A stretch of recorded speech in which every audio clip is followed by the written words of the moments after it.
Hello, good day. So today we will be talking about calorimetry and how can we assess the heat transfer or that represents the amount of heat that fuel releases during a reaction. So, okay, let's talk about calorimetry. Calorimetry is the process of measuring the amount of heat released or absorbed during a chemical reaction. So in order for us to know or measure the amount of heat that fuel releases during a reaction, we do calorimetry. And talking about this reaction, this is commonly about combustion reaction, no? So in simpler language, so paano natin malalaman kung gaano kadami yung energy na inirelease ng fuel ay yung fuel natin ay ina-undergo natin ng combustion reaction, no? Yung combustion reaction is like simply isusunugin natin yung bagay, and that is a combustion reaction, and then the energy that the fuel releases, measure natin siya by means of using calorimeter and measuring the change in temperature. So yun. Meron tayong two types of calorimetry. We have the bomb calorimetry. In this bomb calorimetry, we assume that the volume is constant, no? So yung constant volume. So ang nangyayari dyan is yung ating sample in itong system na to, kapag nag-undergo ng reaction, ang tendency niya is magre-release siya ng energy, and that energy will be dispersed doon sa water, yung shaded light blue. And then pag na-collect ng water yung energy, and tendency is the temperature will rise, and the change in temperature here, with that we can calculate the amount of energy that the reaction energy exerted in the reaction. We also have the coffee cup calorimeter. So in a coffee cup calorimeter, it's basically the styro cup, no? So we use styro cup. So ang gagawin doon is maglalagay tayo ng water, and then we will dissolve the system on that water, and then eventually that will carry out the reaction, and then magre-release yun ng energy, and then we will measure again the change in temperature that actually represents the amount of heat that is absorbed by the water. Basic thermodynamic principles. So ang mga kailangan nating principles in thermodynamics na kailangan alamin or balikan is ito. So number one is we have the heat is a form of energy. Heat is a form of energy, ano? So heat energy. Marami pa tayong ibang types of energy like light energy, ano pa, chemical energy, mechanical energy, etc., etc. And concerning fuels, we are only concerning with the chemical, nuclear, and heat energy now. Specifically, when we talk about fuels, di ba? First, yung chemical energy niya is naka-stored. So, napag-usapan natin last time na it is a repository of energy. So, maraming energy ang naka-deposit doon sa fuels, and then inilalabas natin yun into heat energy. So, we are actually transforming chemical energy into heat energy. All forms of energy cannot be created. Hindi tayo gumagawa ng energy at hindi rin natin dinidestroy yung energy. It is just transformed, just what I'm talking about earlier. When in contact, the temperature of 2 points of interest will be the same as the time goes by, no? And this state is called thermal equilibrium. So, when we in this case, you have two systems or point of interest.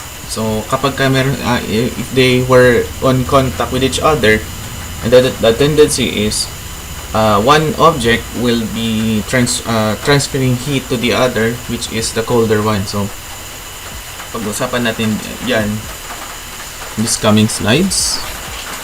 Always, heat flows from hot to cold spontaneously. Possible din na mag-traverse yung heat energy from cold to hot, but we need to put work. When heat is released, the object will go colder, no? Meaning, kapag ka naglulose ka ng heat energy, the object will go colder. And when an object accepted heat, it will become warmer. And syempre, kung mas mataas ang heat energy mo, the tendency is mas mainit yung object. At kapag ka naman konti yung energy, tendency is colder yun. Criteria for heat transfer to occur. Unang-una, dapat they are in contact. No? They are in contact or separated by a wall that permits transfer of energy. System separated by adiabatic wall doesn't permit transfer to the other side. When we encounter adiabatic wall, it doesn't permit any transfer of energy to the other side. So there is no transfer of energy. If they were only separated by adiabatic wall, or other term doon is diathermic wall. Walang transfer of energy kapag naka-encounter kayo ng objects na separated by that type of wall. There should be a difference in temperature for heat to flow to happen. Ganito. If you have two objects, kailangan yung temperature nila will be different. At least yung isa is hot and yung isa is cold. Kahit konting variation lang, they should be a temperature difference for us to have a transfer of energy or heat flow. Okay, so let's consider one object. So let's consider burning one object. So one tendency is the object will undergo combustion reaction. It will release its energy, and that energy will be received doon sa ating object number 2. So we will be transferring energy from the burning object to the colder object. So naglagay tayo ng thermometer doon to measure the change in temperature, and notice kung paano tumaas yung temperature noong second object natin. As time goes by, kapag naka-receive siya ng sufficient amount of energy and tendency, the temperature will rise.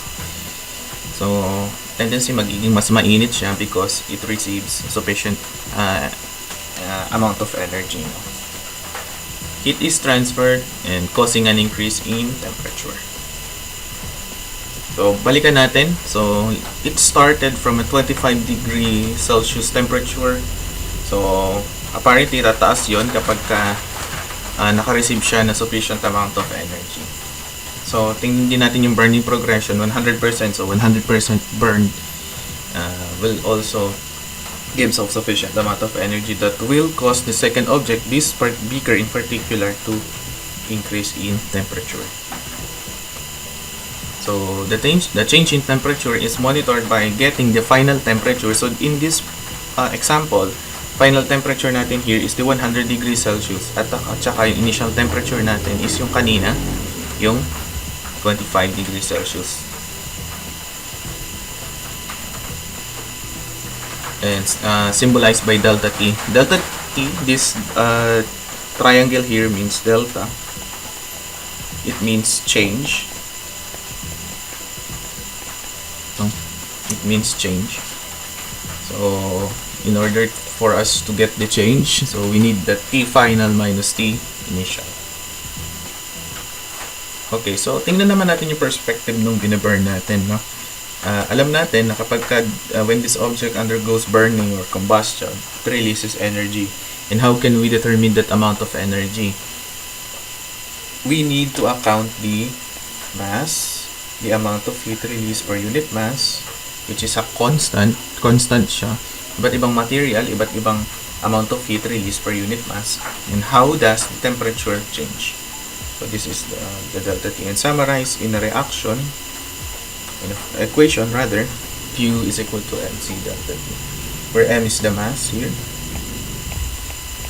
So C is called the heat capacity. So iba-iba to. Meron tayong tinatawag na molar heat capacity and meron tayong specific heat capacity. Heat capacity is amount of heat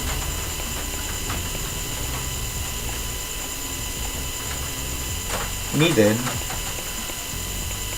to increase the temperature of object.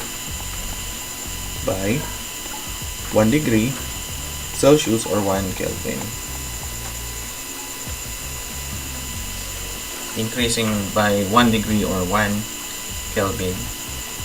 That heat capacity can be expressed in terms of mass. Minsan, ang ginagamit natin is gram or kilogram. Kapag ginamitan natin siya ng kilogram, ang tawag sa kanya is specific heat or CP. Kapag naman ginamit natin is mole, ito medyo ginagamit ito sa chemistry lagi, mole, tawag naman sa kanya ay molar heat capacity. But for simplicity, gagamitin natin yung specific heat by using grams or kilograms. And also, this delta T, pinag-usapan natin kanina, is the change in temperature. Yung formula kanina na pag-usapan na natin, T final minus T initial. And this Q right here is the heat involved. So, ayan. So, yan yung heat involved dun sa reaction natin. Meaning, yan yung heat na inilabas niya or inaccept niya. But in our case, since this is a burning, yan yung inirelease niya during the reaction. So, combustion reaction. So, pointers before solving. So, every type of material has its own value of specific heat capacity. So, for example, you have gold. Yung gold, iba ang heat capacity niya sa copper. Iba yung heat capacity niya sa, let's say, water, ganun. Sometimes given to, but sometimes hindi. But I think you should be familiarized with the specific heat capacity of different objects. No? So magsasend na lang siguro ako ng copy ng heat capacity. So, the sign of Q depends on the condition of the system. Ito, this is a common error point para dun sa mga students natin, no? Especially in solving this type of problems. If the object of interest gains heat, and then Q is positive, otherwise it is negative. Kapag when an object gains heat, Q is positive, no? Kung siya naman ay nag-lose ng heat, it is negative. Tandaan nyo lagi yun. You also need to be don't confused with the initial and final temperatures. So minsan, and this is also a common error for many assigning initial and final temperatures. So kailangan alam natin kung ano ba yung final and ano ba yung initial.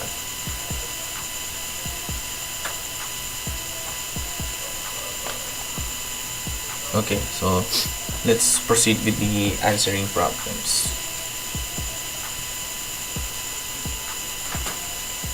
Okay, so how much energy is needed to warm up 300 grams? Sulat natin agad yung mga given para hindi na tayo malito. Of water from 10 degrees Celsius to a comfortable 37 degrees Celsius. So, ang mga notable given is mass of water. Let's call that H2O. Okay. So, the mass of water is 300 grams. And the initial temperature, kasi sabi niya is from 10 degrees Celsius. So, that is the initial temperature. 10 degrees Celsius. 10.0 degrees Celsius. And the final temperature is the 37 degrees Celsius. Okay. Ano pa bang given? So, I think since water, given, wala siyang binigay na binigay din yung C niya pala. Sorry. So, ayan, binigay din yung C, which is the specific heat of water in joule per gram centigrade degree. Okay. So, let's solve the energy needed to warm up the water. Okay. Notice that to warm up, ibig sabihin, magpapasok tayo ng energy sa water, meaning, so that yung sign ng Q natin is positive, no? So, magpapasok ng energy. Tsaka kung mapapansin nyo, the initial temperature is lower than the final, meaning tumaas yung temperature niya. So, in the process, nagpasok tayo ng energy. So, formula is MC of water o H2O na lang. Delta T. Expand natin. That is MCH2 T final minus T initial. So mass is 300 grams. The C of water is 4.19 joule per gram centigrade degree. T final is 37 degrees Celsius minus 10 degrees Celsius.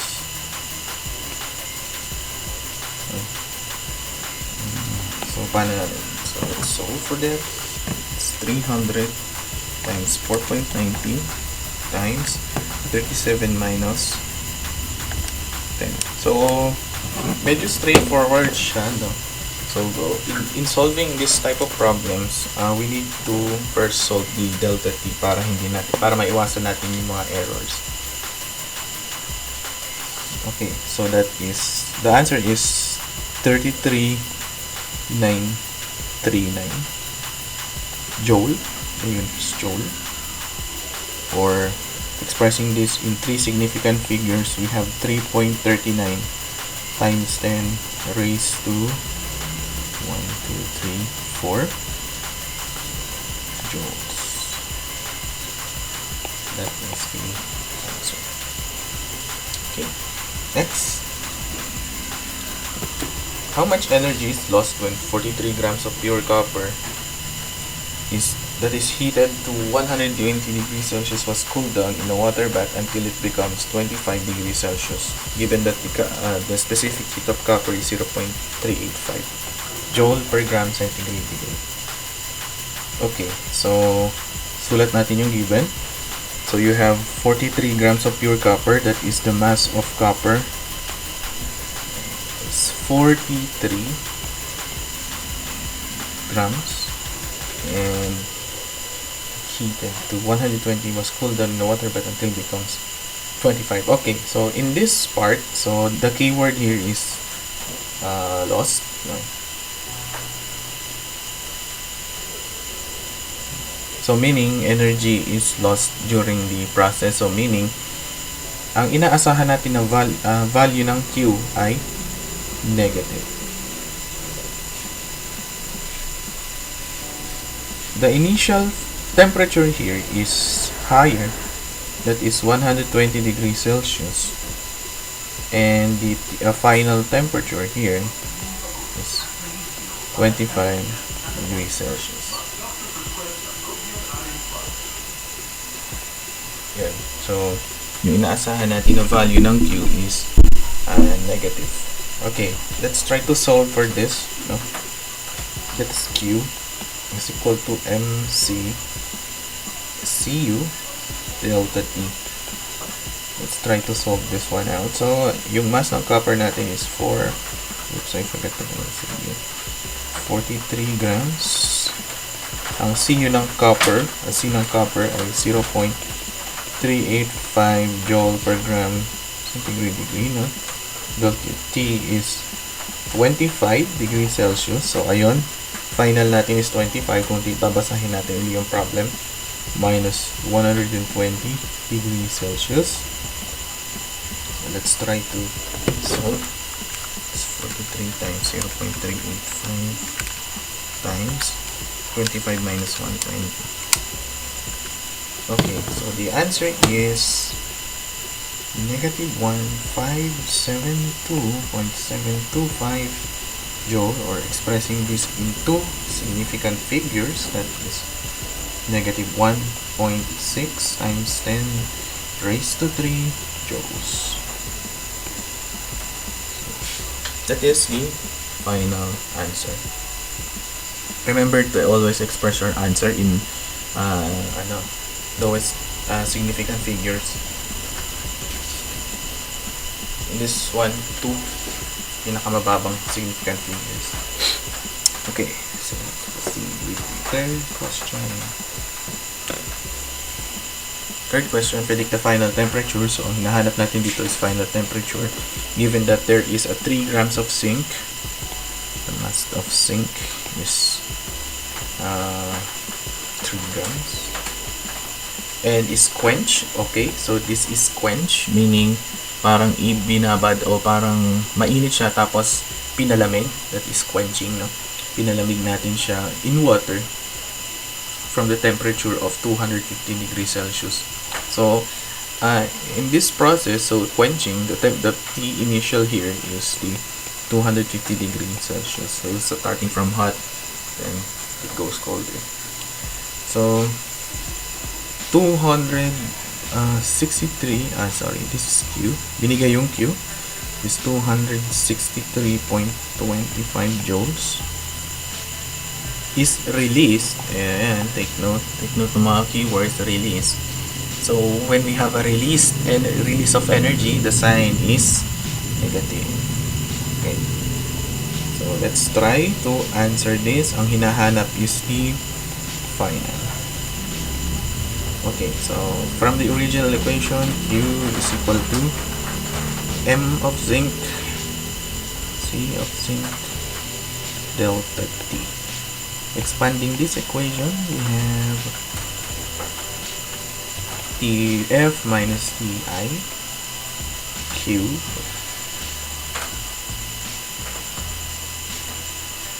okay. Alam ko na. Mas madali kung i-isolate na natin muna yung delta T and then let's proceed solving the equation. So, divide both side by M Zn Zn para ilipat na natin siya sa kabila, no? And then we have delta T Q M Zn C Zn. Okay. So, expanding delta T by expression earlier. So, we have Tf minus Ti is equal to Q Mzn Czn. Okay. Pwede natin to i-transpose dun sa right side of the equation, giving us Tf equals Q over Mzn Czn plus Ti. Okay, so let's substitute the values here. So we have Q. So yung Q natin is negative, remember. So 263.25 joules negative. Yung mass natin is 3 grams. C natin is 0.39 joule per gram centigrade degree, plus yung initial temperature natin of 250 degrees Celsius. Okay, so medyo walang space. 250 yun. Pasensya na. Okay, so let's solve the first term muna. That is 263 divided by 3 times 0.39. The answer is 224. Yeah. Sorry. Forgot to put 263.25. Yeah. So the answer is negative 225 plus 250. So let's perform the operation. So negative 225 plus 250. The answer is 25 degrees Celsius. So yan yung final temperature. Yeah.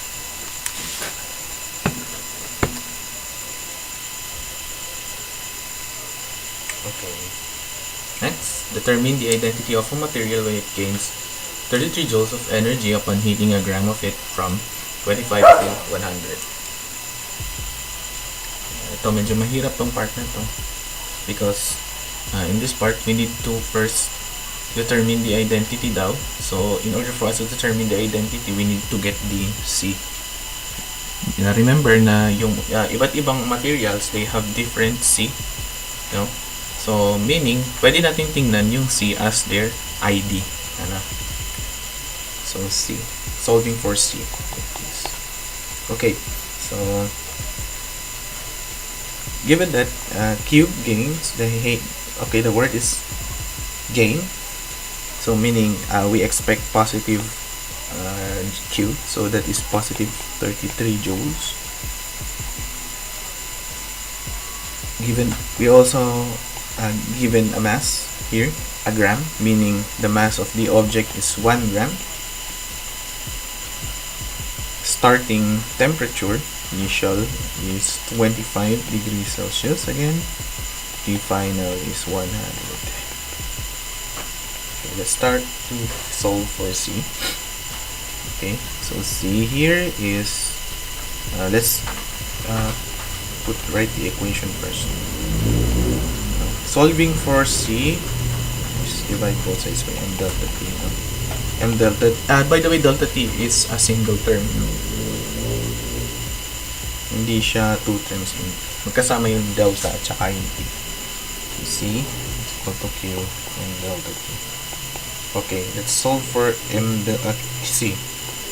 That's 33, positive 33 joules. The mass is 1 gram times that is 100 minus 25.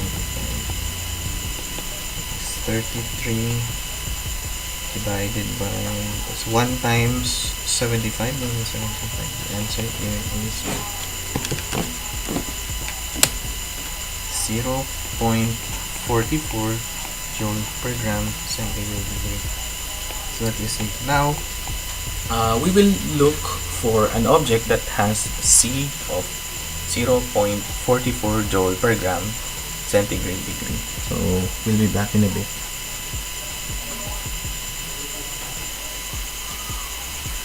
Okay, so going back, we found the object that has a 0.44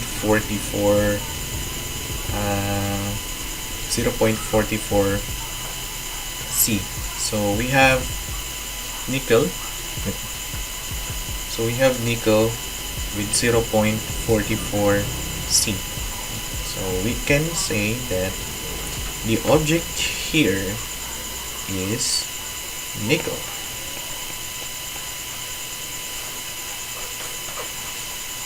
So yeah. So by calorimetry, we can actually determine the identity, giving that the heat transfer is very accurate. Yun nga lang. This type of problem solving is usually done in a bomb calorimeter. In bomb calorimeter kasi, what you call this? The loss of energy is very minimized because it utilizes a adiabatic wall wherein it doesn't permit the loss of heat. Kaya yun. Okay?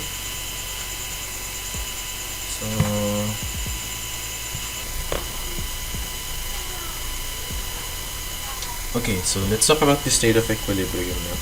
So, nabanggit na natin kanina yung thermal equilibrium. Thermal equilibrium is the condition under which two substances in physical contact with each other exchange no heat energy at all. When they are in contact, ang tendency kasi is if there is a difference in temperature again, the tendency is the hotter object will transfer energy doon sa colder object natin. Two substances in thermal equilibrium are said to be at the same temperature. If they are in thermal equilibrium, yung T final nung object 1 and T final ng object 2 na magkasama, they are in same temperature. Which is sometimes ina-express natin siya as T eq sa halip na T final. And let's consider two objects. So object 1 here, or object on the left and object on the right. So let's consider the temperature of the water here in this flask, tapos temperature ng sample natin. So pretty much ang sinasagisag ng sinisimbolize nung icon na to is the calorimeter, but it doesn't necessarily ito yung itsura ng calorimeter natin. It's just a symbol. Okay, this is the sample. So, ang gagawin natin is we will lower down the temperature of the system on the left and the temperature of the sample itself. No? So, tataasan naman natin siya. So, para magkaroon tayo ng difference in temperature. Yung isa malamig, yung isa mainit. And napag-usapan na natin kanina na yun nga, ang transfer of energy is from hot to cold. So, tendency is this object will transfer energy to this object. So, let's see kung ano mangyayari. This is 25 degrees and this is 100. So, pag pinagsama natin sila, mangyayari is yan. So, let's consider time. As time goes by, no? So, the tendency first is that the hotter object will disperse the heat on itself. So, ang tendency is magre-release siya ng energy doon sa ating calorimeter. So, it transfers heat energy from the hotter object to the colder. So, as time goes by, makikita ninyo na unti-unting i-approach nila yung same temperature. Okay? So, 10 minutes have passed. So, nakita natin na yung temperature nila ay naging equal. Kung mapapansin nyo, magkatapat yung kanilang temperature. And then, they are in equilibrium. So, at thermal equilibrium, the temperature of sample and the calorimeter is equal. The energy is lost by the hot object and accepted by the colder one. Okay? So, yan yung sinisimbolize kanina. This will only happen if the heat transfer is complete and no heat is flowing from hot to cold. So, no transfer of heat na yun nangyayari because the heat energy of the calorimeter and the sample is now equal. So, we sinisimbolize nun is kapag thermal equilibrium, yung kanilang T final is equal, is the same. So, yung T final nung calorimeter at yung T final nung object ay equal. And also, the heat of the object is equal to the heat of the calo. The object nung kasama nung isang object natin. So, let's try to answer these problems. So, dito medyo mahirap na medyo komplikado na yung question. So, let's try to answer. Isa-isahin natin muna. No? So, basahin muna natin first. So, and then after that, we will determine the given.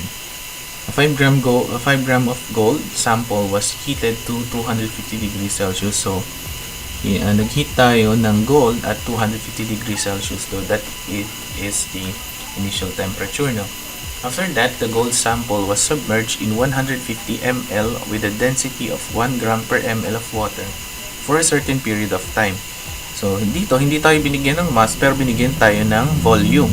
But we don't need volume in calorimetry, we need mass. And in order to convert the volume into mass, we are given density. So, pwede natin directly convert yun later, 150 ml. The water and gold together approach equilibrium temperature of 25.23 degrees Celsius afterwards. So, nung pinagsama na yung water and yung gold and approach nila equilibrium temperature, just like yung illustration natin kanina, yung temperature ng dalawa becomes 25.23 degrees Celsius together. Assume the temperature of water before, that is 25 degrees Celsius. And determine the specific heat of gold. So, ayun. So, ang hinahanap natin is specific heat of gold. Given that we have an initial temperature of water at 25 degrees Celsius and the T equilibrium at 25.23, meaning the temperature of gold and water becomes this temperature at the end. So let's try to write down the given. So we have mass of gold 5G Tapos yung gold daw ay hinit natin siya in T initial of gold G. T initial of gold is 250 degrees Celsius. Tapos pwede maglagay tayo ng separator, divider, para naman dun sa isang object, para dun sa water. Oh, by the way, yung T equilibrium for gold is the same with the water, so that is 25.23 degrees Celsius, so that is the final then temperature of gold. Same with water, T equilibrium or T final of water is 25.23 degrees Celsius. T initial ng gold is 25 degrees Celsius. And also, binigyan din tayo ng volume, 150 ml. And in order for us to convert volumes, we use the density. So, ang density ng water ay 1 G per ml. So, pwede natin i-multiply with the density. Cancel the ml. Ang matitira is 150 G. So, that is the mass of the water. We have the mass of water. MH2O. Hinahanap dito is yung specific heat ng gold, pero alam na natin yung specific heat ng water, diba?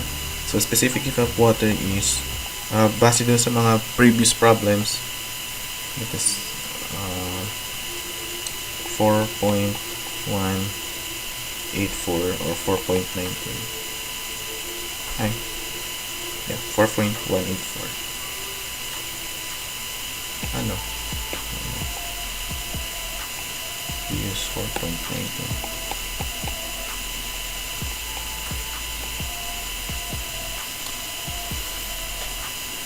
I don't know kung different references have different amount of C specific heats sa water, but I found this one ang gamit niya is 4.19, and that's why I'm using the 4.19 as a reference.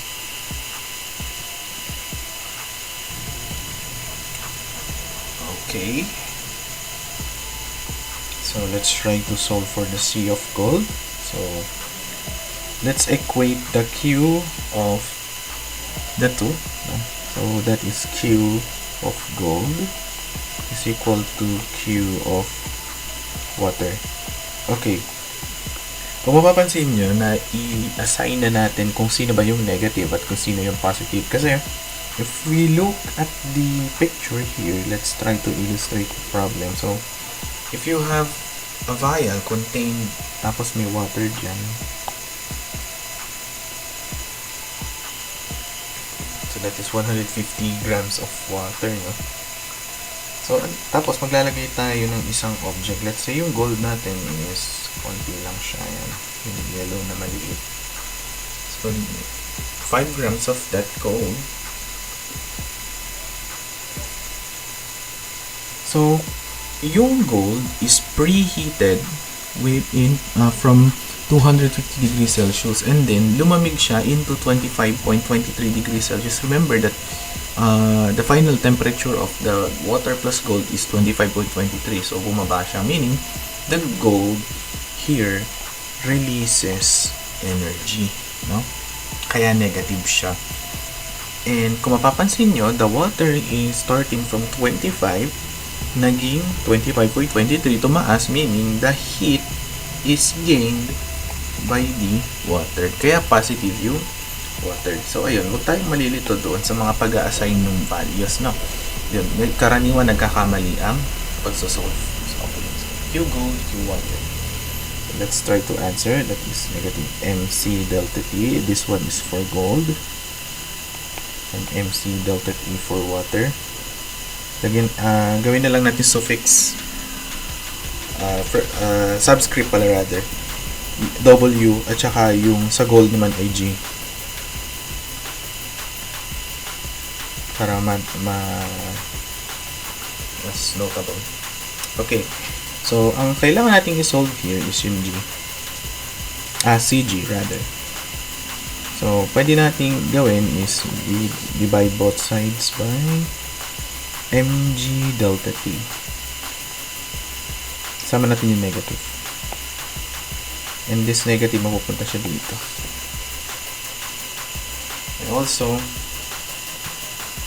mg delta t. Okay, by the way, magkaiba yung delta t sa taas. This is for the water. And yung delta t naman sa baba ay delta t for the water. Okay.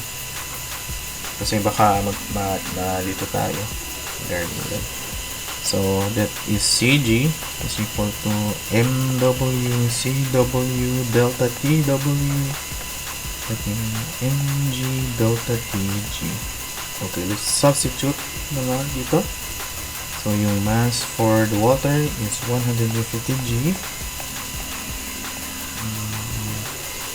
And I think let's try different color. For water, let's try blue. So, mass ng water is 150 g. Seawater is 4.19 g. Ah, man. So, this is not g per mole. Okay. This is not a molecular weight. Namali ako. This is joule per gram centigrade degree. Sorry. Ngayon ko lang napansin.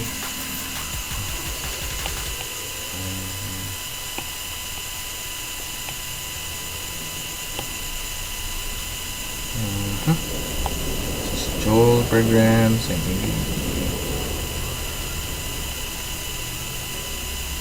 Okay, delta TW, yung delta TW natin is for water, the final minus initial, so that is 25.23 degrees Celsius minus 25 degrees Celsius.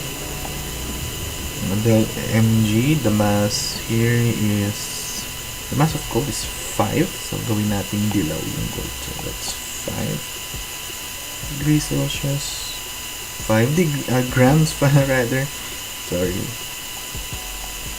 And the delta T is the final temp here is 25.23 degrees Celsius. It's 250. Okay, so let's try to answer. Diretso ko na siya sa calculator. 150 times 4.19 times 25.23 minus, so remember to i-group nyo 25.23 minus 25, huwag nyo i-diretso. So yung upper portion is 144.5, so yung numerator is 144.56, tapos yung denominator is 5 times 25.23 minus 250. The answer is negative 1123.85. Remember that also may negative sign dito. So, ang mangyayari dyan is the final answer is positive. Kasi negative sa taas, negative sa baba, it's negative. Positive. Okay? So, the final answer of the CG is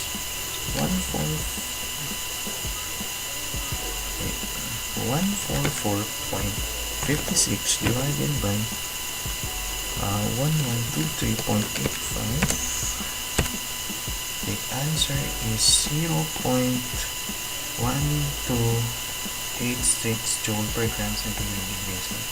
Ito yung C ng gold natin. So, medyo mahaba siyang i-solve.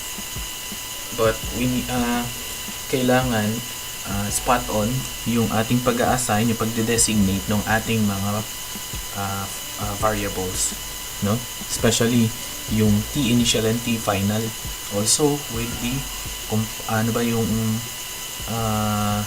C ng ating o yung mga specific heat natin. Okay, so let's proceed to the next problem.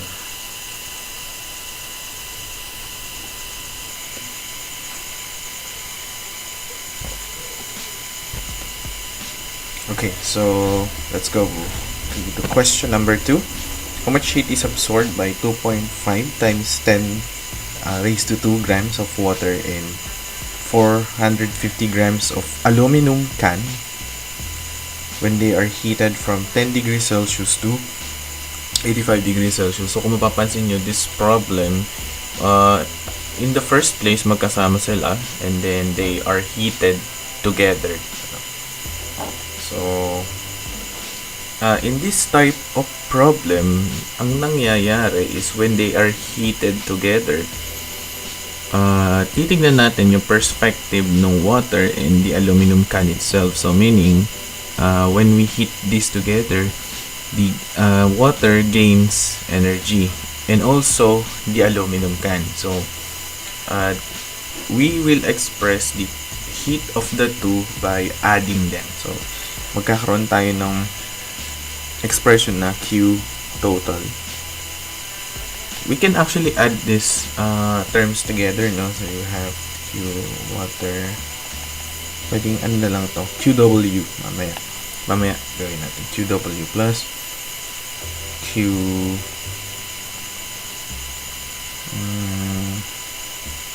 aluminum.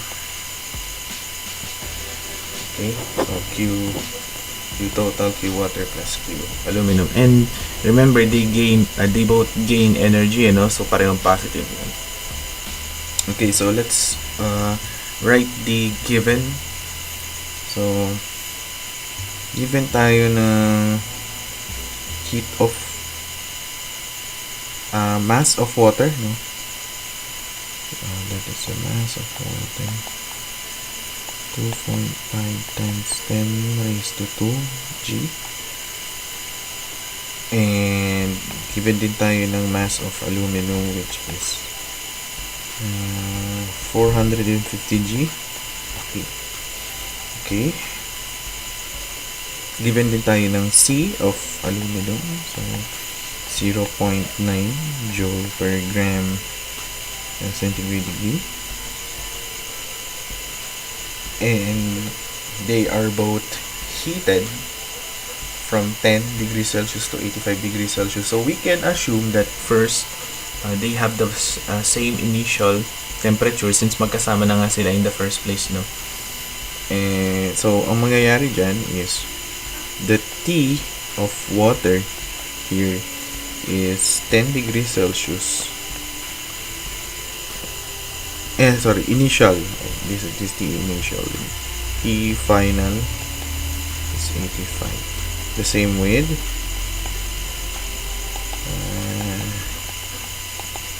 aluminum. So, 10 degrees Celsius. 85 degrees Celsius. And yung kanina, given na tayo ng C ng water, which is 4.19 joule per gram centigrade. Okay, let's try to solve this.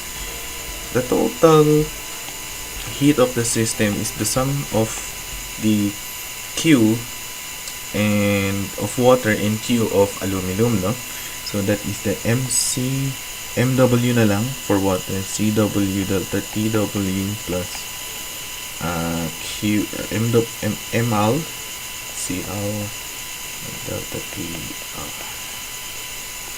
The mass of water is 2.5 times 10 raised to 2 G. CW is 4.19 joule per gram C degree. Delta T is 85 minus 10 plus M of aluminum is 450 G plus times yung CL 0.9 joule per gram centigrade degree, and the same temperature, that is 85 minus 10. Okay, let's try to solve. So here 2.5 exp to 4.19 times 85 minus 10, so that is 562.5 plus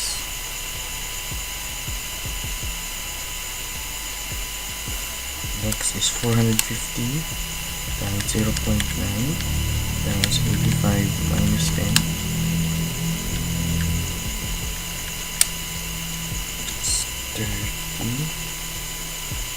375. So let's add this together.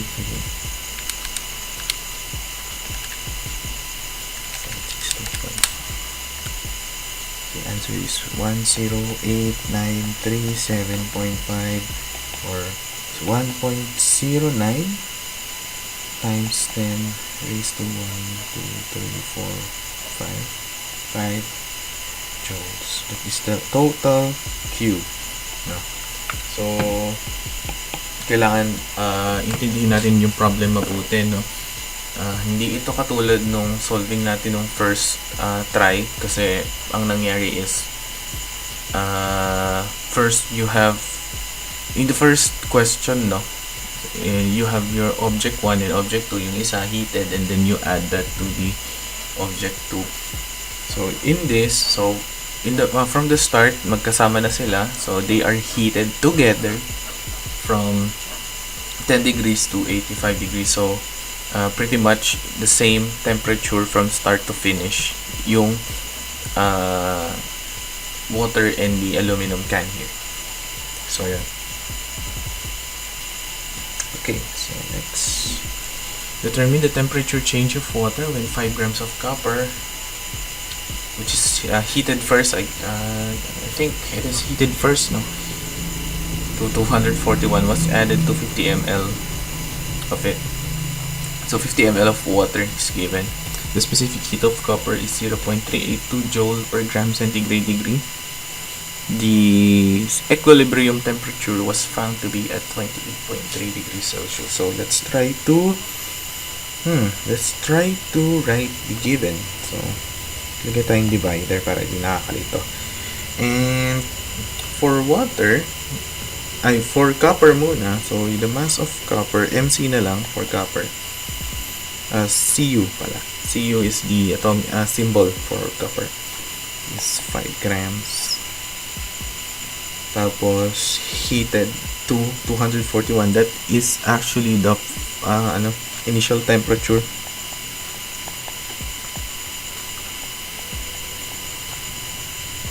Okay, so tapos added daw siya sa 50 ml of water. So amount of water ang binigay ay volume na naman, 50 ml. So i-convert natin siya uli dun sa sa mass using its density. So kanina ang density niya is 1 gram per ml, so cancel yung ml. It's 50 g of water, so that is the mass. 1:1 lang naman yan. And also the specific heat of copper is so that is Cu, 0.382 J per G centigrade degree. At yung kanilang equilibrium temperature was found to be at 28.3 degrees Celsius. So that is the TEQ or T final. TEQ.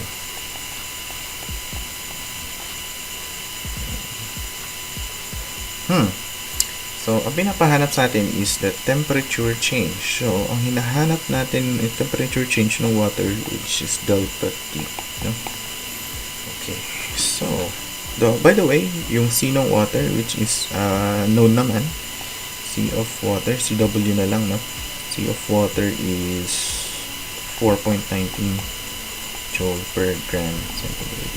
Okay, so let's try to solve this. So, it's Q of Cu, Q of water. Okay, determine natin kung ano yung positive and negative, meaning sino yung nag-release, sino yung nag-gain.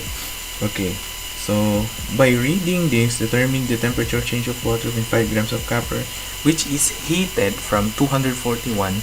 So nag-start siya ng 241 and then ending up into 28.3. So meaning from nagsimula yung copper from higher temperature tas naging lower temperature, no?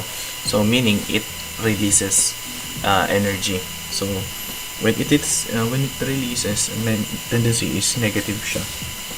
Okay, so ilatag natin yung formula. So that is expanding this term. So we have negative MCU. C C, Cu, delta T, Cu. And W, since this one gain, so positive yun. So C water, delta T, W. Ang hinahanap natin is yung term na to. So we can actually divide this MW and CW. So divide both sides by MW and CW. Okay, so ang matitira dyan is the delta TW, giving us negative MCU, CCU, delta TCU, MW, CW. Okay, so substitute natin yung values, no? So we have MCU, so yung mass ng CU is 5 grams. The C of the copper is 0.382 joule per gram centigrade degrees. Delta TCU, so that is T, by the way, yung TCU natin is yung T EQ minus T initial, since yung EQ, equilibrium temperature natin, is yung final temperature ng water at saka ng copper. So that is 28.3 degrees Celsius minus 241 degrees Celsius divided by the mass of water, which is 50 grams, and C of water, which is 4.19 joule. Sorry, lagi ako nagkakamali dito sa part na to. 4.19 joule per gram centigrade degree. Correct natin. Joule per gram centigrade. Okay. So, let's try to solve the change in temperature of water. So, that is, perform natin yung first operation sa taas. I'll first clear this up. Make space. Delta PW. So, yung first term sa taas, so that is 5 times 0.2 times 28.3 minus 241. So, the first part is... Okay, this is negative. Okay. So, negative 406.257. Okay. And sa baba, 50 times 4.19 is 209.5. So, negative times negative sa taas, nagiging positive siya. So, let's try to solve for this. So, 406.257 divided by 209.5. The answer is the change in temperature of water is 1.94 degrees Celsius. Okay, so that's how you solve for this type of problems, no, about calorimetry. So pretty much this is the end of my lecture video about calorimetry. At okay, siguro magbibigay lang ako sa inyo ng konting notes, no. Balik ako dun sa mga questions natin. Minsan, yung mga temperature natin ay given as joules, in Kelvin, no? Paano natin siya, paano yung gagawin nyo? Let's say, binigyan kayo ng Kelvin. Okay, since kung kayo ay bibigyan ng Kelvin, you need to convert the degree Celsius into Kelvin in order for you to ano nyo muna itong nasa, we're not actually, we're not answering these questions. Magbigay lang sa inyo ng pointers. Okay. Bigay lang ako sa inyo ng konting pointers. Okay, pointer number 1, so dapat the unit are consistent. Okay? Dapat ang mga units natin ay consistent. For example, nagbigay ka ng C, ang unit niya ay joule per gram centigrade degree. Dapat yung mass natin ay naka-grams, yung temperature natin ay naka degree Celsius, tapos yung unit of ano naman natin, yung unit of energy is in joules, no? Pero sometimes nagbibigay kasi ng problems ng kunyari what you call this one? Kunyari yung temperature is, yung C natin is naka-joule per gram Kelvin. So, kung ganito yung given sa atin na C, dapat yung temperature natin is converted into Kelvin lahat. No? So, lahat ng temperature na ginagamit natin ay Kelvin. Okay. Pangalawang pointer is yung delta T, the change in temperature is dimensionally different from individual T. They are different, no? Kasi I'm receiving questions na bakit daw, for example, you have a delta T, no? So, bakit, kunyari, ang delta T natin is 6 Celsius degree, bakit equal yun sa 6 Kelvin? Di ba dapat ang sagot ay 6 plus 273.15 because that's how we convert no, this is not correct. This is technically correct. Bakit? Delta T is the difference between two variable or two terms, no? So, kung titingnan natin, for example, ito yung given sa atin. I will justify it to you. For example, ang binigay sa atin ay T final. T final is 10 degrees Celsius. Yan. Tapos, ang T initial natin ay 5 degrees Celsius.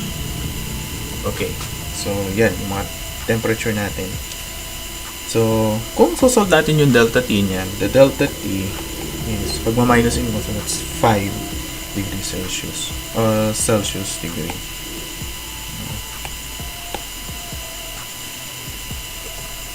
But, if you have a Kelvin, kung i-convert natin sa Kelvin yan, so, we need to add 273.15 and 273.15 here. So, ang mangyayari is, kapag ka in Kelvin naman, yung gagawin natin, ang mangyayari is, 10 plus 273.15 is 283.15.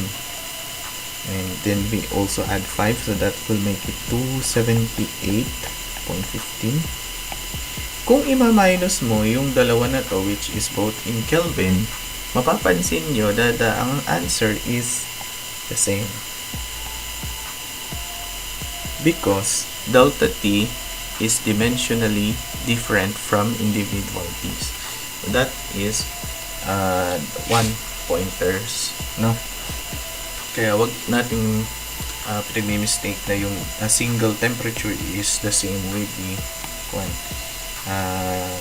delta T. They are dimensionally different.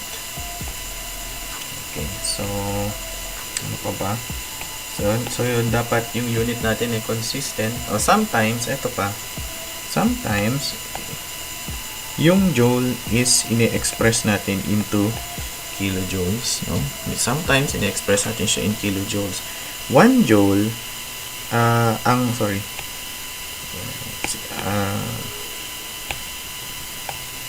1,000 joule is equal to 1 kilojoule, or pwede rin natin express as in scientific notation, medyo nakakalito nga lang siya, 1 times 10 raised to 3 joules is equal to 1 kilojoule. Kasi sometimes nakaka-encounter tayo ng mga unit na may kilo, ganon, meron mega, merong giga, tera, ganon. Yun yung mga prefixes that symbolizes the factors, no? Or yung what you call this one, the exponential equivalents, no? May mga exponential equivalents siya. And usually ang ginagamit yan is kilo, which signifies 1,000 of that value. So, yan. So, I think this is it. And ito yung mga common questions na nare-receive, and I was just trying to address it in this video. So, yeah. So, yun lang. And maraming salamat sa pakikinig, and see you guys in the future. Goodbye and stay safe.